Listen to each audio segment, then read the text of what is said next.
Hello students, आज है अपना बेटा 7th chapter structure organisation in animal. हम जानते हैं कि जो कोई भी जो है लिविंग ऑर्गेनिज्म है उनके अंदर सबसे यूनिट जो होती है वो होती है सेल। और सेल जो स्ट्रक्चरली या जो कह सकते हैं अपन स्ट्रक्चर या फंक्शनल सिमिलरी जो उनका ग्रुप होता है वह एक साथ मेडअप करके टिश्यू की फॉर्मेशन करती है। ये अपन लोअर क्लासेस में अपन पढ़ते हैं, तो वहीं से इस बात को अपन थोड़ी सी स्टार्ट करते हैं। चैप्टर में क्या है? Tissue. Tissue in physiology a level of organisation in multicellular organism. It consist of a group of structurally and functionally similar cell and their intracellular material. Plus और क्या कह सकते हैं इसे कि tissue is the defined as a cluster of cell group, एक तरह से, which are similar in structure and work together to perform a particular function. कोशिकाओं का, सेल का ऐसा समूह, ऐसा ग्रुप जो कैसा हो बेटा? स्ट्रक्चर और फंक्शनल में एक जैसे हो, सिमिलर हो, और वह ग्रुप बनाकर, क्लस्टर बनाकर पर्टिकुलर किसी फंक्शन के लिए एक जैसा ग्रुप बनाते हैं या उसके अंदर से क्लस्टर का फॉर्मेशन करते हैं, उसी को अपन टिश्यू कहते हैं। टिश्यू जो वर्ड है वह वर्ड जो किसके द्वारा दिया गया है, कौन से साइंटिस्ट इसको सबसे पहले डिफाइन किया, बताया? Tissue word given by Bichat. Histology क्या है बेटा?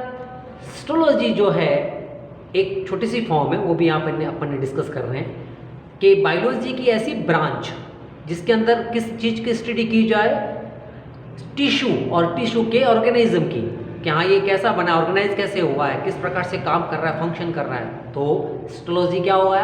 The branch of biology, the study of microscopic structure of tissues और ऑर्गेनिज्म, किस प्रकार से काम करता है, उनके माइक्रोस्कोपिक स्ट्रक्चर को अगर पूरा पढ़ा जाएगा, एक साथ बायोलॉजी की ऐसी ब्रांच होगी, उसको बोलेंगे अपन हिस्टोलॉजी। 2 पॉइंट और निकाले अपन ने। हिस्टोलॉजी जो वर्ड है वह गिवन बाय मायर, साइंटिस्ट हुए थे मायर ने ये हिस्टोलॉजी वर्ड को दिया, समझाया।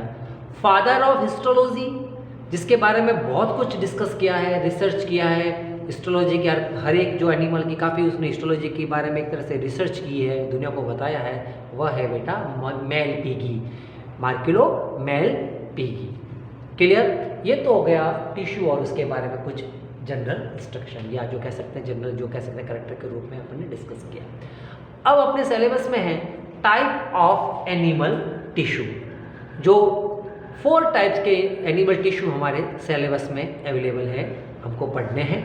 पहला है बेटा एपिथेलियम टिश्यू, सेकंड है कनेक्टिव टिश्यू, थर्ड है मस्कुलर टिश्यू और फोर्थ है नर्वस टिश्यू। क्लियर? तो सबसे पहला अपन डिस्कस करते हैं एपिथेलियल टिश्यू।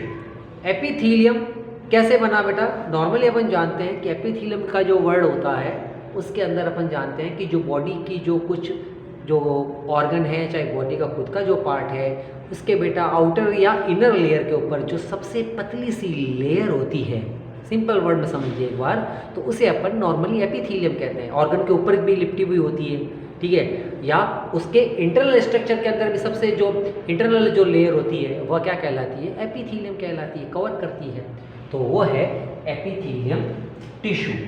ये जो टिश्यू होता है बेटा, ये बिल्कुल हमारे बॉडी के एक और क्या होता है, बॉडी का फ्लूइड होता है, और दूसरी तरफ बेटा वो जो है एक्सो एटमॉस्फेयर है, बाहर के जो है वातावरण है, उससे हमारे लिए क्या करता है बेटा?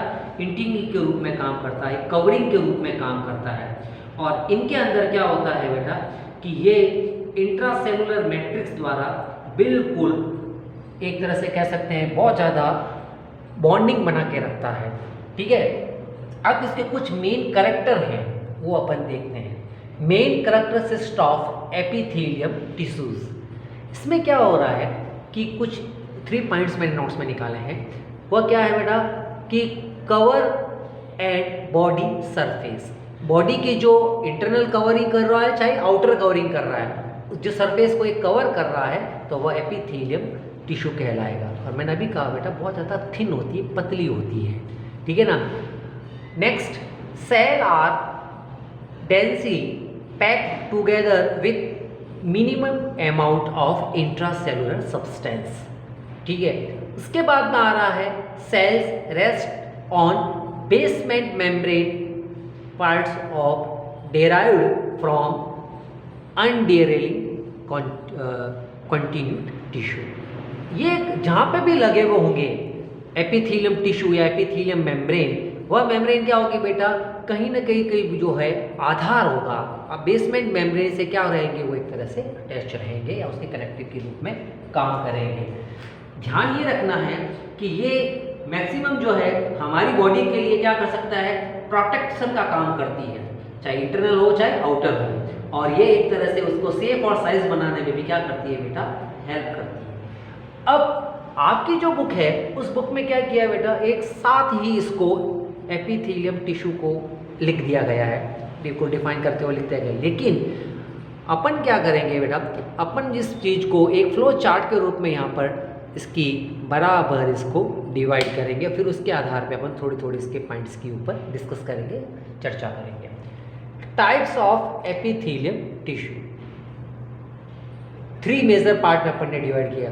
आगे अपन पढ़ेंगे 12th या उसके ऊपर नीट सिलेबस में जाएंगे तो बेटा इसका डिफाइन और अलग अलग है, लेकिन आपकी बुक के अनुसार अगर है तो फिलहाल यहाँ पर 3 टाइप्स में इसको डिफाइन किया। अलग बुकों में इसको अलग अलग डिफाइन भी किया गया, उसके पार्ट्स अलग अलग किए गए।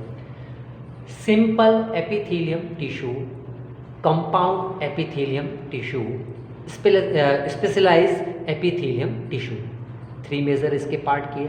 फिर होगा बेटा सिंपल सेक्यूमस, सिक्यल, क्यूबिनोल और प्लूमनर और स्ट्रेफेड्स, सिक्यूमनस और क्यूबोडल और क्यूबिनल। और ग्लोबुलर जो होगा वह होगा एक्सोकाइन और एंडोकाइन। ये जो है ये एक तरह से अपन ने डिफाइन किया है एपिथेलियम टिश्यू को। 3 मेजर पार्ट्स हैं, 3 मेजर के पार्ट्स के भी कुछ सब पार्ट्स अवेलेबल किए हैं अपन ने, जो बुक में आपके आए हुए हैं उनको फिर अपन अलग अलग प्रकार से उसको डिफाइन करेंगे, फिर इसका डिस्कशन आगे करेंगे, ठीक है। फिर अपन डिस्कस करेंगे यहाँ पर सिंपल एपिथेलियम टिश्यू के। और बेटा नोट्स की 40 PDF भी आपको अवेलेबल हो जाएगी, ठीक है। थैंक्स बेटा।